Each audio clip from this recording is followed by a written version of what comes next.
안녕하세요. 제이웨이입니다. 오늘은 2024년 결산을 한번 해보려고 해요. 한 해 동안 제 자산이 얼마나 불어났고 어떤 부분에 돈을 가장 많이 썼는지 또 어떤 절약을 했는지 그리고 올 해에는 어떤 목표를 가지고 있는지에 대해서도 한번 다뤄보겠습니다. 일단 2024년 12월 31일 기준 총 자산의 액수는 비공개를 하겠습니다. 대충 5억에서 10억 사이 어딘가에 있다라고 일단 생각해 주시면 좋을 것 같습니다. 현재 저의 총 자산은 현금이 42.8%, 현금이 비중이 생각보다 꽤 크죠. 그 다음에 이제 금융자산이 57.0%, 그 다음에 부채가 0.2%로 매우 작다는 것을 알 수 있습니다. 지금 현재 가지고 있는 부채는 학부생 때 이제 학자금 대출이나 생활비 대출을 받은 게 조금 있는데 사실 갚을 수 있는 수준이지만 워낙 이자율도 낮고 또 굳이 빠르게 갚을 필요가 없다고 생각이 되기 때문에 그냥 부채를 유지하고 있습니다. 이 금융자산이 어떻게 분배가 되어 있는가 좀 궁금하실 수도 있을 것 같아서 자세히 들여다보겠습니다. 각각의 이 서비스에서 제가 투자하고 있는 제 포트폴리오가 꽤 다양해요. 자산 종목별 금액을 구하기에는 다소 복잡한 게 없잖아 있어서 일단은 이렇게 분류를 한번 해봤습니다. 간단하게 설명을 드리면 현금 달러를 한 0.1% 정도, 그 다음에 여기 있는 이제 401k는 미국에서의 퇴직연금이라고 생각하시면 좀 이해하기 편할 것 같아요. 미국에서 일을 했던 적이 있었는데 그때 미국에서 받았던 그런 퇴직연금이 아직 남아있다. 그 다음에 현재 저는 이제 국내 증권사 어플로는 미래에셋과 한국투자증권 이렇게 사용하고 있습니다. 여기서 투자하고 있는 자산의 대부분은 미국 자산이에요. 대부분의 S&P 500이나 나스닥, 미국 배당 다우존스 등과 같은 그런 ETF들에 많이 투자를 하고 있고요. 국내 주식의 비중은 굉장히 소량입니다. 업비트에는 이제 현재 비트코인만 보유하고 있고요. 그리고 로빈후드라는 이제 어플을 주로 사용하고 있는데 대부분 개별 주식입니다. 그래서 테슬라가 가장 큰 비중을 차지하고 있고 그다음에 뭐 엔비디아나 등등 빅테크 주식들을 여러 보유하고 있습니다. 그리고 이제 찰스 슈왑 같은 경우는 제가 미국에서 일했을 때 그 회사에서 직접 받았던 RSU나 ESPP 보유하고 있는 이전 직장의 주식량이 전체 자산의 한 5.5% 정도 된다라고 이해하시면 좋을 것 같습니다. 어느 정도 눈치를 채셨겠지만 제가 가지고 있는 금융자산의 대부분이 미국 자산이에요. 투자를 한 것들은 미국 금융자산에 투자가 되어 있다라고 이해를 하시면 좋을 것 같습니다. 작년 마지막 날에 자산의 변화 비율을 보면 11월 대비해서는 약 6.2% 정도 상승을 했고요. 정확히 1년 대비해서는 85.16%가 증가를 했다라고 보실 수 있을 것 같습니다. 제 개인적인 입장에서는 상당히 만족스러운 자산 증가를 이루었다라고 전반적으로는 평가할 수 있을 것 같습니다. 그러면 이제 제 자산이 어떻게 증가를 했는지에 대해서 한번 분석을 해봤습니다. 크게는 제 노동과 그 다음에 달러가 키포인트였다라고 분석을 할 수 있었는데요. 한 해 동안 증가했던 자산의 총량의 65%가 노동소득으로 이루어져 있었습니다.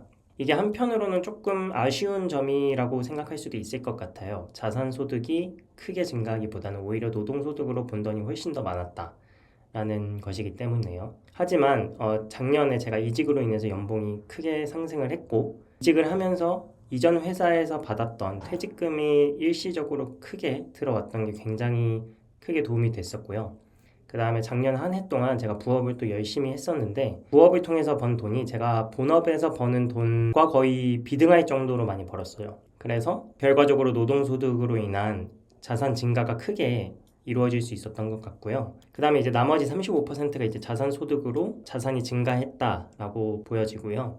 제 전체 자산의 57%를 차지하고 있는 금융자산의 95%가 사실상 미국과 달러 자산이기 때문에 작년에 한 해 동안 미국 주식이 많이 올랐죠. 그리고 그것과 동시에 한화 대비 달러 환율이 굉장히 많이 올랐기 때문에 그 덕을 좀 많이 봤던 것 같습니다. 작년 한 해 동안 제 자산이 어떻게 변화했는지 좀 더 자세히 살펴보면 여기가 이제 2023년 정확히 1년 전에 제 자산이고요. 그 다음에 여기가 이제 2024년 12월 31일 작년 말에 제 자산입니다. 그래서 여기부터 여기까지 어떻게 왔는가 했는데 생각보다 꽤 순탄했어요. 2024년에는 매달 전달보다 한 달 빼고 다 증가를 했고요.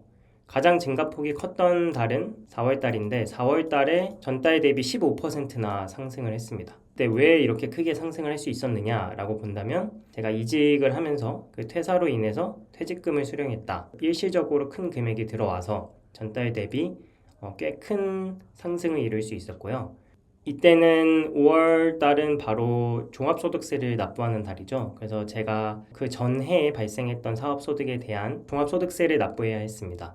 그래서 그 금액이 꽤 컸고, 그리고 그 이후에는 예쁜 우상향 그래프를 그리면서 올라왔고, 11월에 들어가면서 이제 미국 대선이 끝나고 미국 자산이 막 크게 오르면서 막판 스퍼트를 잘 내서 2024년을 아주 잘 마무리할 수 있었던 것 같습니다. 이게 이제 제가 사용하고 있는 로빈후드 어플의 내 자산 변화의 캡처 화면인데, 어쨌든 제 전체 자산의 27.9% 정도 차지하고 있는데 2024년 연초부터 10월 말까지 기록했던 이 수익률과 마지막 두 달 11월과 12월에 기록했던 수익률이 더 컸습니다. 그래서 아주 좋은 성적으로 한 해를 마무리 지을 수 있었던 것 같습니다. 제 소득 대비해서 어느 정도 지출이 되었는지에 대해서 살펴보겠습니다. 이 100%는 이제 제 소득이고요. 그 월에 얼마를 순수하게 지출을 했는가, 이게 이제 제가 직접 사용한 금액이고, 요거는 제 부채를 갚는 데 사용하는 비용의 비율입니다. 그래서 앞서 말씀드린 그 학자금 대출 굉장히 비율이 작고요. 결론적으로 여기에 있는 이 90%가 제가 실질적으로 2024년 1월에 세후 수입 대비 얼마나 저축을 했는지를 나타내는 데이터입니다. 그래서 보시다시피 굉장히 놀라운 데이터를 볼 수 있으신데요. 세후 소득 대비 저축, 여기서 저축이라는 거는 투자를 포함한 겁니다. 어쨌든 제가 지출하지 않은 금액이 91%가 나왔다라는 아주 굉장히 높은 수치가 나왔고요. 실제 지출이 7.9%밖에 되지 않았다. 한마디로 저는 한 해 동안 벌어들인 전체 소득 대비 8%만 사용을 했고요. 그 외에 이 91.6%를 모두 저축과 투자하는 데 사용했습니다. 이렇게 될 수 있었던 이유에는 물론 당연히 절약을 했던 것도 있지만, 작년에 부업을 통해서도 꽤 소득이 높았었고 퇴직금을 통해서 꽤 많은 소득을 얻을 수 있었기 때문에 그렇게 높은 저축률을 달성할 수 있었습니다. 지금 예를 들어서 제가 10%만 썼다고 해도 한 해 동안 번 돈으로 9년을 살 수 있다 라는 의미죠. 그 정도로 소득 대비 저축이 높았습니다. 이번에는 한 해 동안 어떤 지출을 가장 많이 했는지, 제 지출의 구성은 어떻게 되어 있는지 등을 한번 살펴보겠습니다. 이게 이제 전체 지출의 100%라고 할 때 한 20% 정도는 집과 관련된 비용으로 나갔습니다. 당연히 월세가 포함이 되어 있고요. 그 다음에 뭐 전기세나 가스, 인터넷, 뭐 수도세, 기타 등등 요소들이 포함이 되어 있고요. 현재 살고 있는 집도 굉장히 비용을 축소해서 살고 있기 때문에 지출에서 차지하는 비중이 크지 않습니다. 가장 큰 비중을 차지하는 거는 대부분 먹는 거 관련된 거고요. 저는 혼자서 요리를 그렇게 많이 하는 편은 아니기 때문에 집에서 먹을 때는 식단을 한다는 핑계로 닭가슴살을 조리해 먹는 정도이고요. 많이 밖에서 사 먹고 있기 때문에 이 식비가 꽤 많이 들어가고, 그 다음에 또 친구들을 만나거나 할 때 드는 비용들, 사실 이 비용 관련해서는 엄청 크게 아끼고 있진 않아요. 그리고 이제 저는 영양제를 좀 챙겨 먹는 편이기 때문에 이 영양제 관련해서도 비용이 그래도 한 해에 적지 않게 나가고 있고, 그 다음에 핸드폰 같은 경우는 약정이 걸려 있어서 엄청 저렴한 요금제를 사용하지 못하고 있고, 여기부터는 이제 사실 비용이 꽤 많이 줄어들게 되는데요. 차가 없기 때문에 대중교통 비용 한 달에 대략 5, 6만 원 이내로 나오고 있고요. 이거는 이제 제가 미용에 관심이 많다는 뜻이 아니라 정말 기본적인 뭐 로션, 스킨, 샴푸 이런 것들에 지출이 되는 비용이라고 생각하시면 될 것 같고, 특별하게 아픈 곳이 없기 때문에 약값이 그렇게 많이 들어가는 편은 아닌데, 가끔씩 뭐 감기에 걸렸거나 안과에 가거나 치과에 가거나 이랬을 때 진료비 정도가 나오는 정도 모두 여기에 포함이 되어 있다라고 보시면 될 것 같습니다.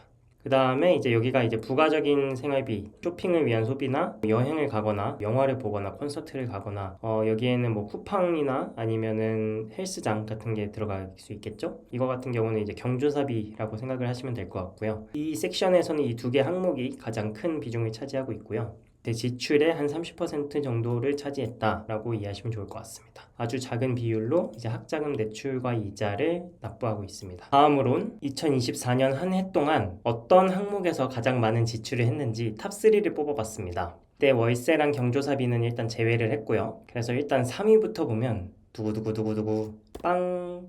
네, 제가 친누나랑 고급 레스토랑에 가서 먹었던 이 샤브샤브 아주 맛있었거든요. 이게 이제 17만 6천 원으로 가장 큰 지출 탑3에 올랐습니다. 그 다음에 2위는 두구두구두구, 네, 쿠첸 브레인 풀스테인 밥솥. 제가 이제 집에서 현미밥을 나름대로 해 먹으려고 이렇게 밥솥을 샀는데 이거 김연아가 광고한 밥솥으로 굉장히 유명하더라고요. 현재 굉장히 만족스럽게 사용하고 있고요. 쿠첸 밥솥이 20만 4천 원으로 지출 탑2에 올랐습니다. 그 다음에 마지막으로 두구두구두구 1위는 헬스장 등록비입니다. 6개월 헬스장에 55만 원. 조금 비싼 곳이긴 하지만 위치나 이제 여러모로 조건이 저의 상황에 딱 맞는 곳이라서 이쪽 헬스장을 선택을 했습니다.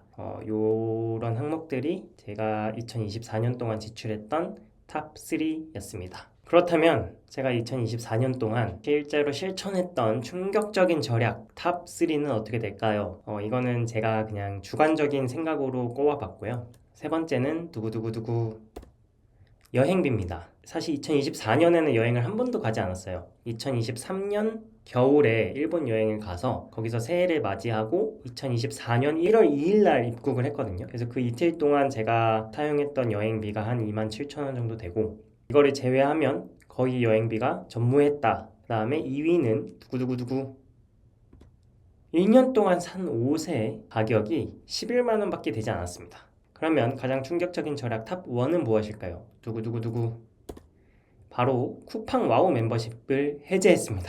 원래 그 이전에 4,990원인가? 그때까지는 그래도 어느 정도 사용하고 있었는데 8월부터 이제 7,890원으로 인상이 된 후부터는 쿠팡 와우 멤버십을 사용하지 않고 있고요. 앞으로도 이어갈 생각입니다.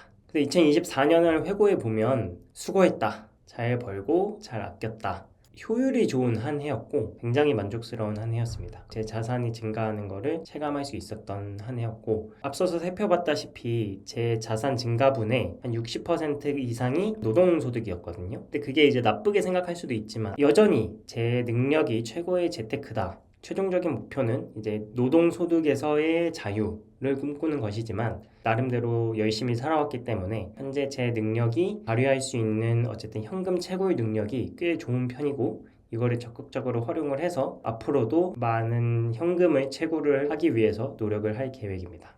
그렇다면 2025년 저희 목표는 무엇인가? 거의 항상 이거는 같습니다. 건강과 일, 자산. 이번에 유튜브라는 키워드가 추가가 됐어요. 꾸준히 열심히 유튜버로서 활동을 하는 것도 어떻게 보면 제 목표 중에 하나고 건강 관련해서는 이제 헬스 꾸준히 하고 매일 한 10,000보에서 13,000보 정도씩 걸어요. 그다음에 잠을 잘 자기. 일에서는 이제 열심히 제 일을 하면서 부수입을 꾸준히 또 열심히 잘 유지를 해서 수입의 다양화를 계속 유지하고 현금 채굴 능력을 극대화시키는 게 이제 목표입니다.